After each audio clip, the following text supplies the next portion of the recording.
من الشيطان الرجيم. بسم الله الرحمن الرحيم. الحمد لله رب العالمين، والصلاة والسلام على أشرف الأنبياء والمرسلين محمد وعلى آله وأصحابه أجمعين. أشهد أن لا إله إلا الله وحده لا شريك له، وأشهد أن محمدا عبده ورسوله.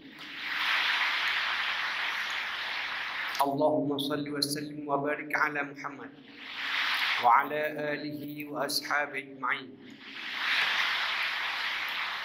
أما بعد فيا عباد الله، أوصيكم وإياي بتقوى الله وطاعته لعلكم تفلحون. قال الله تعالى في القرآن الكريم: وبقوله يهتدي المهتدون. يا أيها الذين آمنوا اتقوا الله حق تقاته ولا تموتن إلا وأنتم مسلمون. Jamaah jemaah bahagia, Allahu Akbar, Allahu Akbar, Allahu Akbar. La ilaha illallah wallahu akbar, Allahu Akbar walillahil hamd.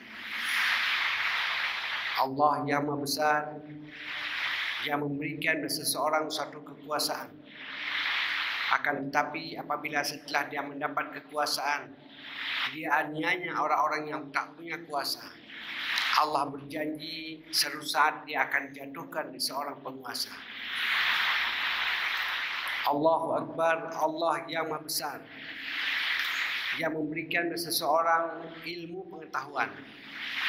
Akan tetapi bila setelah dia menjadi orang berilmu, dia hina orang-orang awam, maka Allah berjanji suatu saat dia akan dihina, lebih hina dari orang yang tak punya ilmu. Allahu Akbar, Allah yang Maha Besar,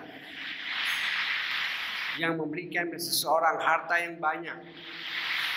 Apabila setelah dia mendapatkan harta itu, dia tidak pandai membagi pada orang-orang yang membutuhkan, Allah berjanji suatu saat akan diambil semua hartanya itu.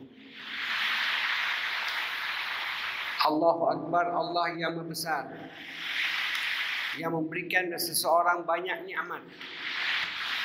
Akan tetapi apabila setelah dia mendapat nikmat tidak pandai mensyukurinya, Allah memasukkan dia dalam kelompok kafir nikmat.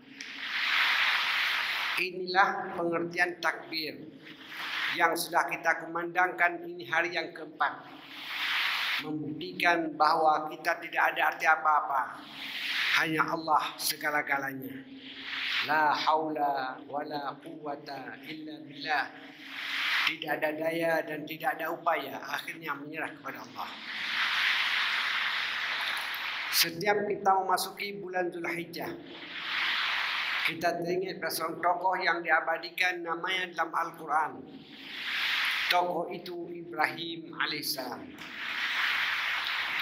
Setelah 20 tahun Nabi Ibrahim tinggal di Palestina, negeri yang sudah makmur pada waktu itu, Allah perintahkan Nabi Ibrahim untuk hijrah, pindah negeri yang menyenangkan ke negeri yang menakutkan. Negeri yang menakutkan itu ardin ghairi zar'in, negeri yang tidak tumbuh apa-apa, satu lembah yang bernama Mekah, tapi kemudian berubah namanya menjadi Mekah. Jangankan mengajak orang lain, mengajak istrinya pun tidak mau ikut. Istrinya yang bernama Sarah, perempuan tercantik pada masanya, dia tidak mau ikut. Akhirnya Nabi Ibrahim mengucapkan ucapan selamat tinggal pada istrinya. Inni dhahibun ila rabbi sayahdin. Aku akan pergi juga walaupun kamu tidak mau ikut, karena Allah akan memberikan hidayah kepadaku. Pindah dari nikmat kepada musibah. Dibawa mantan pembantu istrinya Hajar yang sudah dimerdekakan dan dinikahinya. Itulah teman Ibrahim yang menyertainya ke Mekah. Hajar itu adalah orang Mesir yang berasal dari Ethiopia. Dalam bahasa Ethiopia, hajar artinya peradaban. Beda arti hajar dalam bahasa Arab artinya batu. Semenjak dalam rahim ibunya, ayahnya telah bernazar, apabila anakku lahir ni nanti, lahir laki-laki atau perempuan, akan kuberi nama dia dengan Hajar, supaya dia membuat peradaban di muka bumi. Sekiranya Hajar tidak menikah dengan Ibrahim dan tidak dibawa Mekah, pasti cita-cita ayahnya tidak berhasil. Ini menunjukkan bahwa peradaban tidak hanya saja bisa dikembangkan oleh kulit putih, orang hitam pun bisa membuat peradaban. Ini menunjukkan peradaban tidak saja bisa dikembangkan oleh orang Amerika dan Eropa, orang Afrika pun bisa membuat satu peradaban. Pergilah Ibrahim dari nikmat kepada musibah. Setelah tidak beberapa lama, dia tinggal di lembah Mekah. Ibrahim minta izin kepada istrinya Hajar untuk kembali ke Palestina, menjumpai istrinya yang pertama Sarah. Sampai Hajar dan putus asa di lembah yang tidak punya apa-apa, dia tinggalkan bersama putranya yang masih kecil. Dia kata, Allahu amaraka bihada. Apakah Tuhan yang memerintahkan kamu Ibrahim meninggalkan aku dan anakku yang masih kecil, kamu pulang ke Palestina? Ibrahim tidak mampu memberikan jawaban, hanya dia menganggukkan kepala. Pindah balik dia ke Palestina sendirian. Ada satu doa yang cukup menarik yang didoakan Ibrahim sebelum dia tinggalkan istri dan anaknya di Mekah. Doa itu, faj'al afidatan minan nas tahwi ilaihi. Ya Allah, buatlah setiap orang yang pernah melihat Ismail dan istriku ini di sini supaya mereka senang.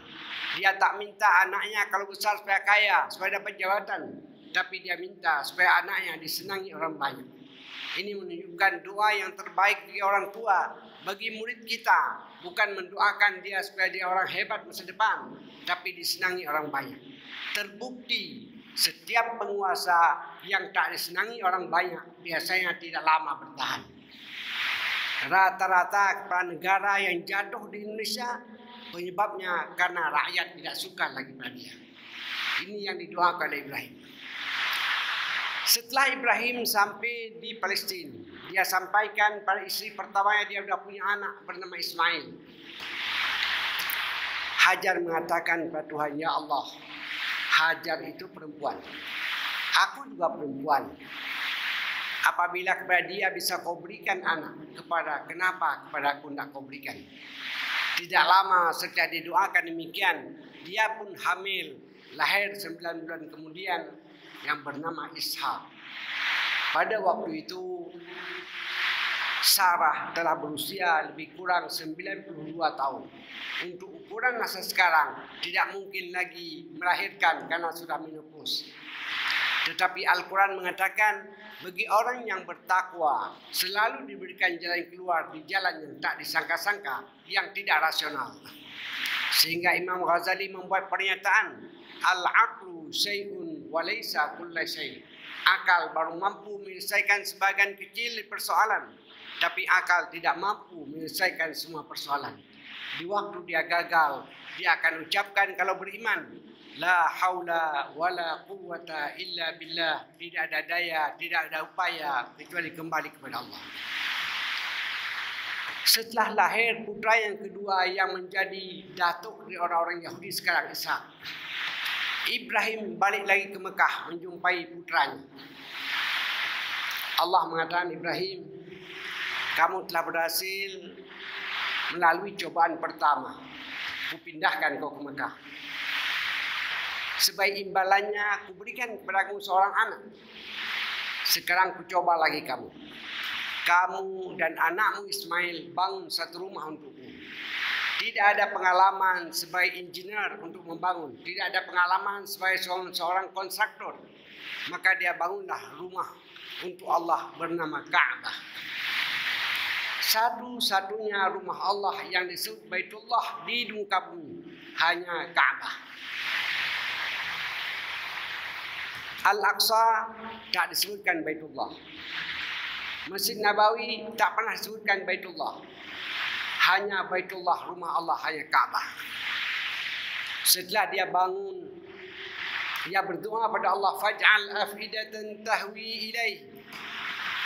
Ya Allah, buatlah setiap orang yang pernah melihat Kaabah ini supaya mereka merindu untuk kembali lagi. Betapa rindunya umat Islam Indonesia sudah 2 tahun tak bisa datang ke sana. Sebagai imbalan, dia membangun rumah untuk Allah.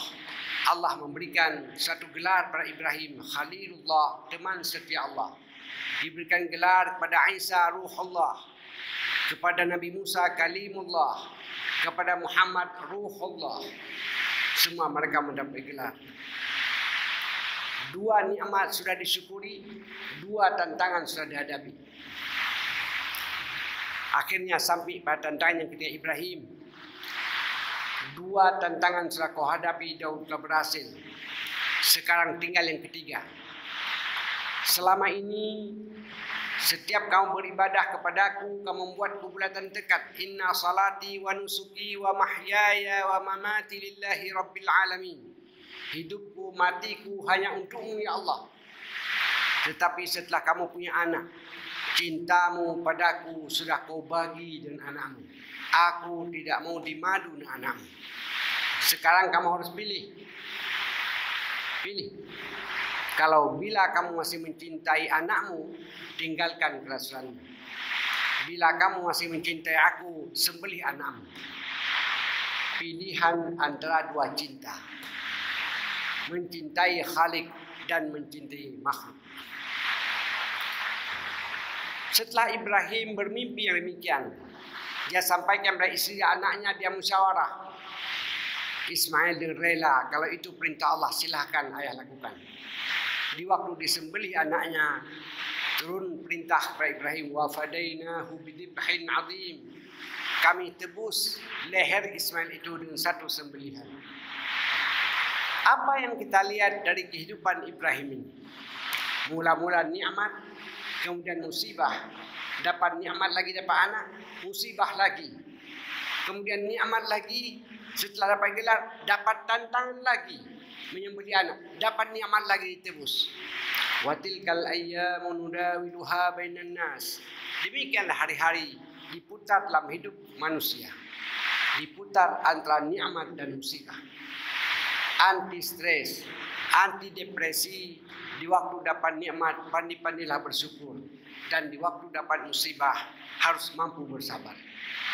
Bila 2 macam ini mampu kita amalkan dalam hidup kita, Allah memberikan jaminan la khaufun alaihim wala hum yahzanun. Kehidupan Ibrahim tidak jauh berbeda dengan kehidupan manusia sekarang. Kehidupan kita juga pindah selalu dari nikmat pada musibah, pindah pada nikmat. Banyak orang berhasil waktu dicoba dengan musibah, tapi banyak orang gagal dicoba dengan nikmat. Ahasiban nasu yutraku ay yaqulu amanna wa hum la yuftanun. Apakah manusia mengira bahwa Allah membiarkan saja seseorang hanya mengatakan aku beriman, padahal tidak dicoba lebih dahulu? Selama ini bangsa Indonesia dicoba dengan berbagai macam nikmat. Tapi saya yakin sekali firman Allah, wa qalilan min ibadis syakur, sedikit sekali dari yang dapat nikmat itu yang pandai bersyukur. Tapi kali ini kita dicoba dalam bentuk musibah. Sudah hampir 2 tahun pandemi COVID virus, Corona virus, meluluh lantakkan 7 miliar penduduk dunia. Meluluh lantakkan ratusan juta hektar. Gara-gara virus corona ini, Mekah, Madinah sepi. Kaabah dipagari. Sebahagian masjid ditutupi. Dan salaman dihindari. Cukup banyak masalah-masalah lain yang kita hadapi. Tetapi jangan kita lupakan, di seberang kesulitan Allah memberikan nikmat. Apa nikmat yang kita dapat selama ini? Klub malam ditutup. Kasino, rumah bordil tak ada lagi. Suku bunga bank di bank berturun. Selama ini banyak orang tua tak sempat bersama anaknya. Semua tinggal di rumah sekarang. Anggaran militer dipindahkan untuk kesehatan. Selama ini banyak orang tak peduli kepada kebersihan. Sekarang ketakutan. Membongkar. Menundukkan penguasa-penguasa dunia yang sampai sombong. Sampai sekarang belum ada obat yang bisa menyelesaikan.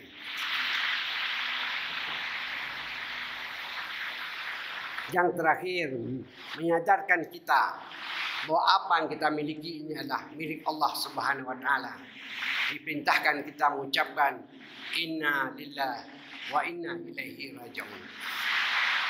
Inilah pengertian inna ma'al usri yusra. Di waktu datang satu malapetaka, jangan dilihat semata-mata malapetaka itu, tapi lihat nikmat sebelah itu apa. Perlu kita teliti apa manfaat bagi lembaga pendidikan dengan datang corona. Minimal paling kecil nikmat itu. Minimal anak-anak sudah pandai bidang informatika. Tapi sangat kecil.